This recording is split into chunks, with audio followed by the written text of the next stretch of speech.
God's deliverance today, March 6, 2025. Like, subscribe, share, comment, because you're beautiful. That's why. So, y'all, in this series, I just basically talk about how God delivers me from all the targeting and renders it futile. Lately, what I've been noticing is in the big scheme of things that instead of every time I get targeted in some way, y'all, whether it be, I'm bicycling anywhere from 5 to more than 12 miles to get food, or every vehicle that's got their lights on during the daytime and hits me with V2K, you get just a little bit more angry, a little bit more angry, a little bit more angry.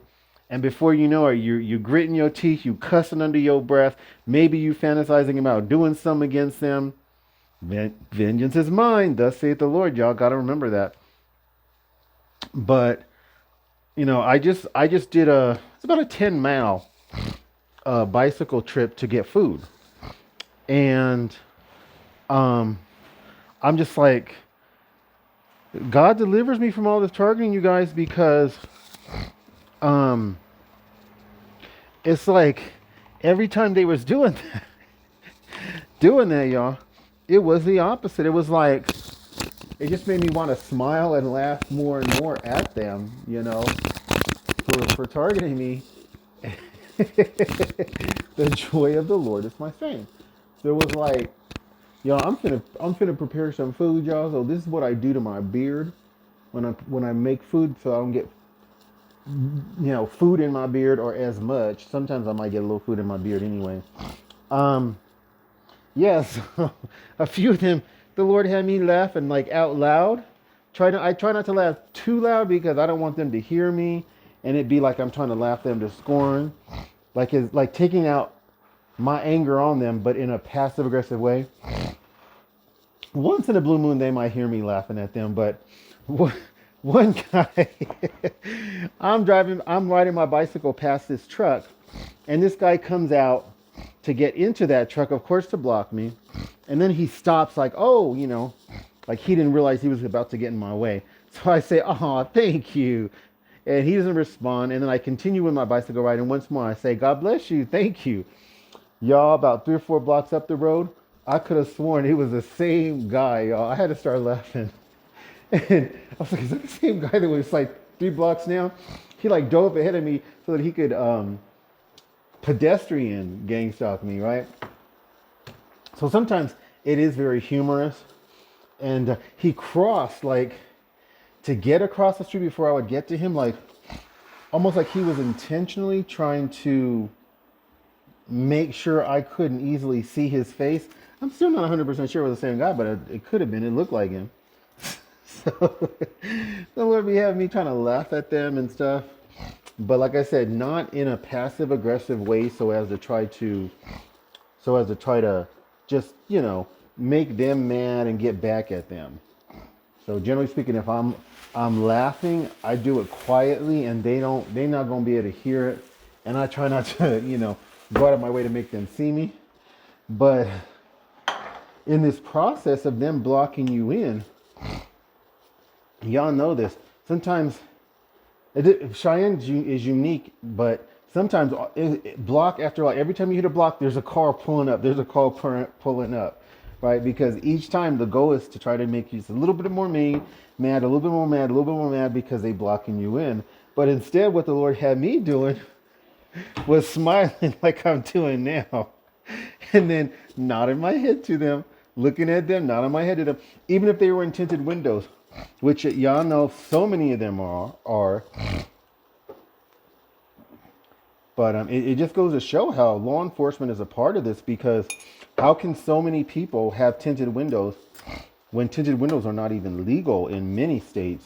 And some of these folks' windows are so tinted you can't even. It's like trying to look through this coffee, through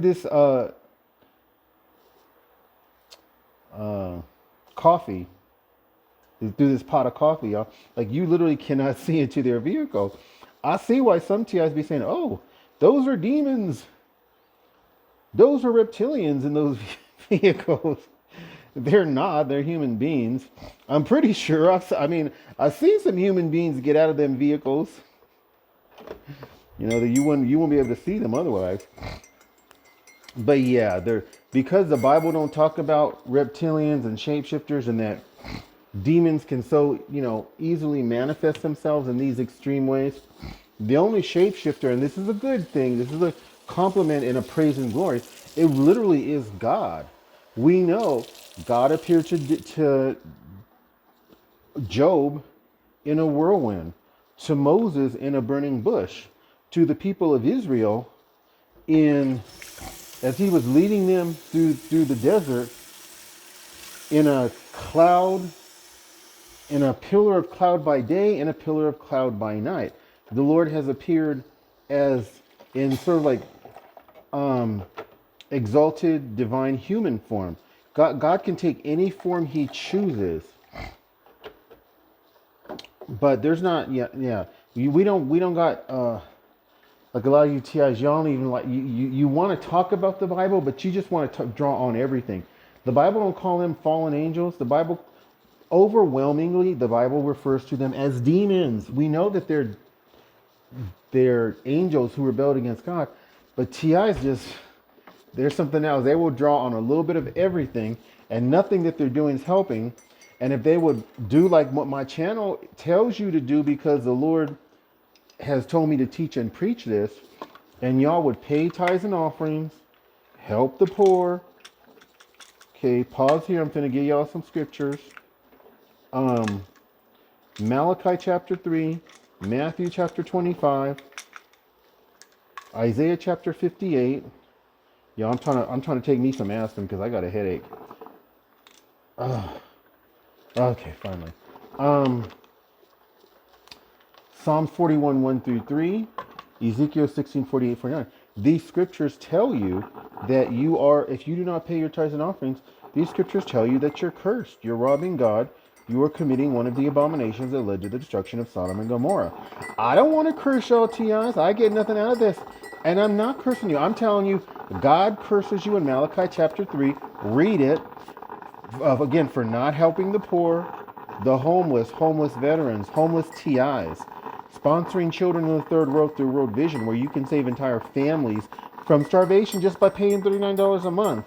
World Vision will give the basic staples, probably not much more than beans and rice, but the basic staples needed for survival, not only to the sponsored child alone, but to the entire family of the sponsored child.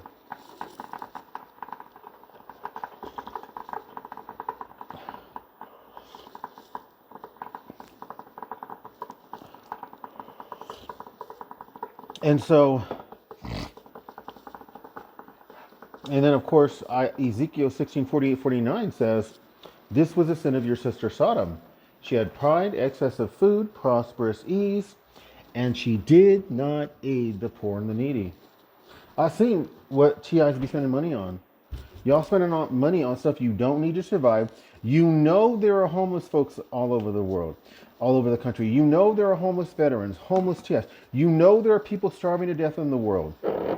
But all y'all care about is spending your money on yourself and trying to use money to make your life better. Because y'all don't trust in God. Y'all trust in your money. You can't serve money in God. You will love one and hate the other, or you will despise one and cling to the other. And so most of y'all TIs, y'all despise God and you cling to your money. And I feel sorry for you, because I'm here to tell you,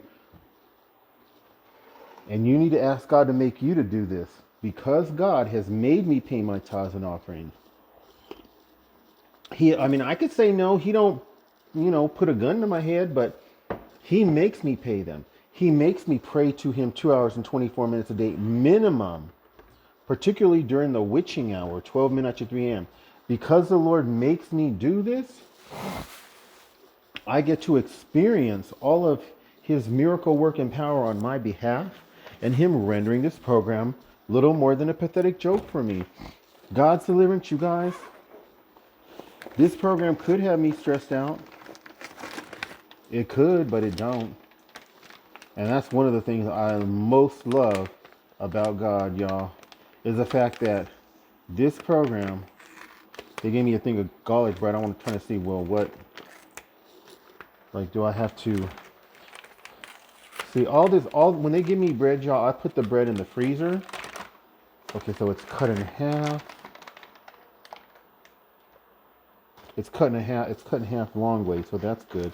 I'll probably just leave it like that. Oh no, I'm gonna slice this up actually. Anyway,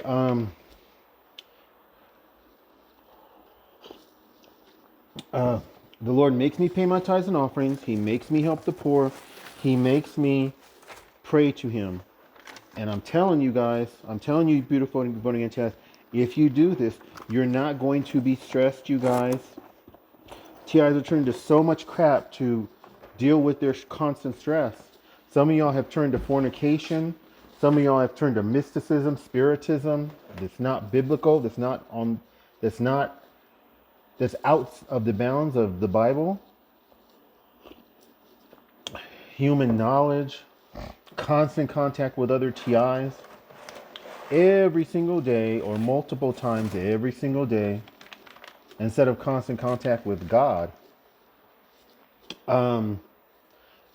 Just sinful behavior to deal with being a TI. And I'm telling you, God will carry you through all of this targeting in such a way that it's not going to be a big deal, y'all. You're not going to be stressed. That's one of the things I most love about the Lord and His deliverance from all this targeting is that I am not stressed all the time. I do not want to be stressed all the time. I send out my love to all y'all beautiful and again, TIs. God bless.